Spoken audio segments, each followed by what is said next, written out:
ಗಣೇಶ ಹಬ್ಬ ಇವತ್ತು ಆ್ಯಕ್ಚುಲಿ ತುಂಬ ಶ್ರೇಷ್ಠವಾದ ದಿನ. ನಾವೆಲ್ಲ ಟೆಂಪಲಿಗೆ ಹೋಗ್ಬೇಕು. ನಮ್ಮ ಮನೇಲಿ ಗಣೇಶನ ಕೂರಿಸಲ್ಲ. ಒಬ್ಬೊಬ್ಬರ ಮನೇಲಿ ಪದ್ಧತಿ ಇರುತ್ತಲ್ವ, ನಮ್ಮ ಮನೇಲಿ ಕೂರಿಸಲ್ಲ. ಅದಕ್ಕೋಸ್ಕರ ದೇವಸ್ಥಾನಕ್ಕೆ ಹೋಗೋಣ ಅಂತ ಹೇಳಿ ನಮ್ಮ ಮನೆ ಇಲ್ಲೇ ಇರೋದು.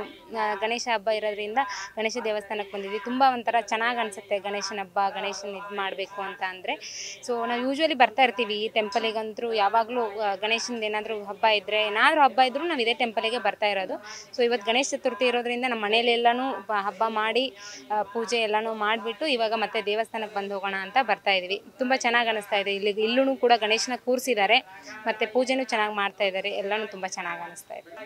ನಾವು ಇಲ್ಲಿ ಬಂದು 2 ವರ್ಷ ಆಯಿತು. 2 ವರ್ಷದಿಂದ ಅವಾಗವಾಗ ದೇವಸ್ಥಾನಕ್ಕೆ ವಾರದಲ್ಲಿ ಒಂದಿನ ಯಾವತ್ತಾದರೂ ದೇವಸ್ಥಾನಕ್ಕೆ ಬಂದು ಹೋಗ್ತಾ ಇರ್ತೀವಿ. ಸೊ ಚೆನ್ನಾಗಿರುತ್ತೆ. ಇಲ್ಲಿ ಬಂದಾಗೆಲ್ಲ ಒಂಥರ ಮನಸ್ಸಿಗೆ ತೃಪ್ತಿ ಆದಂಗೆ ಆಗುತ್ತೆ. ಗಣೇಶನಿಗೆ ಏನೇ ಒಂದು ಮನಸ್ಸಿಗೆ ಬೇಜಾರಾದರೂ ಏನೇ ಆದರೂ ಇಲ್ಲಿ ಬಂದು ಕೂತ್ಕೊಂಡು ಸುಮ್ಮನೆ ಹಿಂಗೆ ಹೋಗ್ಬೇಕಾದ್ರೂ ಒಂದು 5 ನಿಮಿಷ ಗಾಡಿ ನಿಲ್ಲಿಸ್ಬಿಟ್ಟು ನಾವು ಕೂತ್ಕೊಂಡು ದೇವಸ್ಥಾನಕ್ಕೆ ಬಂದು ನಮಸ್ಕಾರ ಮಾಡ್ಕೊಂಡು ಹೋಗ್ತಾ ಇರ್ತೀವಿ. ಇಲ್ಲಿ ಅಷ್ಟೊಂದು ಪವರ್ಫುಲ್ ಅಂತ. ಹಂಗೆ ದೇವಸ್ಥಾನ, ಯಾವುದೇ ದೇವಸ್ಥಾನ ಆದರೂ ಪವರ್ಫುಲ್ಲೇ. ಗಣೇಶ ಅಂತಂದರೆ ಎಲ್ಲದಕ್ಕೂ ಒಂದು ಸ್ಟಾರ್ಟಿಂಗ್ ಅಂತ ಹೇಳ್ತಾರಲ್ವ. ಏನೇ ವಿಘ್ನಗಳಿದ್ರು, ಏನೋ ಮನಸ್ಸಿನಲ್ಲಿ ಏನೋ ಒಂದು ನಮಗೆ ಭೀತಿ ಇದ್ರೂ ಕೂಡ ಗಣೇಶನ ಹತ್ರ ಬಂದು ಹೇಳ್ಕೊಂಡಾಗ ನಮ್ಗೆ ಒಂಥರ ಸಮಾಧಾನ ಆದಂಗೆ ಆಗುತ್ತೆ. ಯಾರ್ಯಾರು ಬಂದಿದ್ದಾರೆ? ನಾನು, ನಮ್ಮ ಅತ್ತೆ, ನನ್ನ ಗಂಡ ಬಂದಿದ್ದಾರೆ, ಎಲ್ಲರೂ ಬಂದಿದ್ದೀವಿ.